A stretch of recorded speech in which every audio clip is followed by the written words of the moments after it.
ताज़िया दारी, अभी 1 महीना पहले मुहर्रम गुजरा, ये सफ़र का महीना है। अक्सर जगहों पे ताज़िया दारी होती है, होती रही है और लोगों ने किया।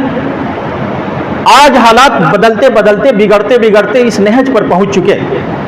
आपने भी देखा होगा सोशल मीडिया पे, मैंने भी देखा कई जगह कि बाज़ाब्ता गैर मुस्लिमों के यहाँ जो मूर्ति जो होती है ना, उसी तरह से कोई औरत का मुजस्समा बना हुआ है और उस पर फूल माला लोग चढ़ा रहे हैं, कोई कपड़ा पहना रहा है, कोई कुछ पहना रहा है। तो इसने अपने देवी देवताओं को समझ करके बना रखा है। ये मुसलमान बेचारा फातिमतुज़ ज़हरा समझ करके उनकी मूर्ति बना के ठेला पे खेल रहा है।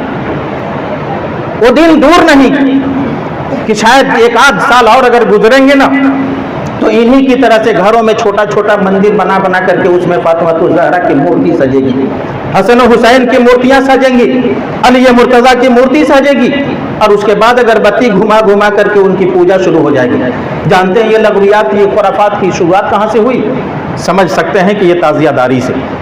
जब तक कि ये ताज़िया दारी न थी तब तक कि इसको कोई लेना देना न था, लेकिन बढ़ते बढ़ते यहाँ तक पहुँचा कि अब मुजस्समे बन गए। अब उन मुजस्समों को फूल माला चढ़ाया जाना शुरू कर दिया गया। हमारे इमाम ने बहुत पहले, हुजूर आला हज़रत ने बहुत पहले बड़ी सख्ती के साथ मना फरमाया और इस ताज़ियादारी को हमेशा रोका टोका।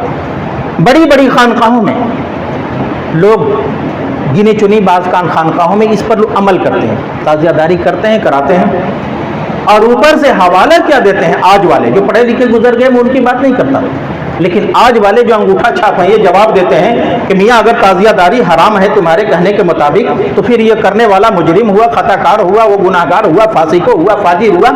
लेकिन आला हज़रत तो उनकी ताज़ीम करते थे। आला हज़रत के उनके खानवादे से बड़ा गहरा ताल्लुक था।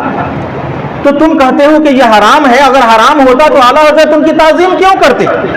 मैंने फतवा पहले ही आपको सुना दिया था कि इसका जवाब आप खुद मेरी तरफ से दे दें कि आला हज़रत ने किसी फासिक की ताज़ीम नहीं की, किसी ताज़ियादार की ताज़ीम नहीं की, किसी ने बुत परस्ती के रवाज देने वाले बिदअतों को ईजाद करने वाले की ताज़ीम नहीं की। आला हज़रत ने जब कभी ताज़ीम की है तो सादा रसूल पाक से इन सादात की निस्बत की ताज़ीम की, उस मुक़द्दस घराने से ताल्लुक़ की ताज़ीम की है। और लिख भी दिया है कि जब तक कि इनकी गुमराही बढ़ते बढ़ते हद कुफ्र तक न पहुंच जाए तब तक हम इनका एहतराम करते रहेंगे, उस वक्त तक उम्मत मुस्लिमा इनकी ताज़ीम करती रहेगी। तो हमारी ताज़ीम का मकसद ये नहीं कि तुम खुराफात करते हो इसलिए हम तुम्हारा एहतराम करते हैं, इसलिए नहीं कि तुम बकवास करते हो इसलिए हम तुम्हारा एहतराम करते हैं, तुम खड़े होकर किनारे सड़कों के किनारे पेशाब करते हो इसलिए हम तुम्हारा एहतराम करते हैं, तुम्हें दीन से, नमाज से, जमात से कभी कोई ताल्लुक नहीं रहता इसलिए हम तुम्हारा एहतराम करते हैं। नहीं, तुम्हारा एहतराम इसलिए करते हैं इसलिए कि तुम्हारा रिश्ता रसूल पाक से जुड़ा हुआ है, तुम सादाते कराम में से गिने जाते हो, तुम्हारे खून में रसूल पाक सल्लल्लाहु अलैहि वसल्लम के खून का असर है। इस निस्बत का हम एहतराम करते हैं। हमारे इमाम ने उसी का किया है और वही हमें दर्स दिया है कि जब तक कि कुफ्र तक न पहुंच जाए तब तक उसका एहतराम करें। मौला तबारक व तआला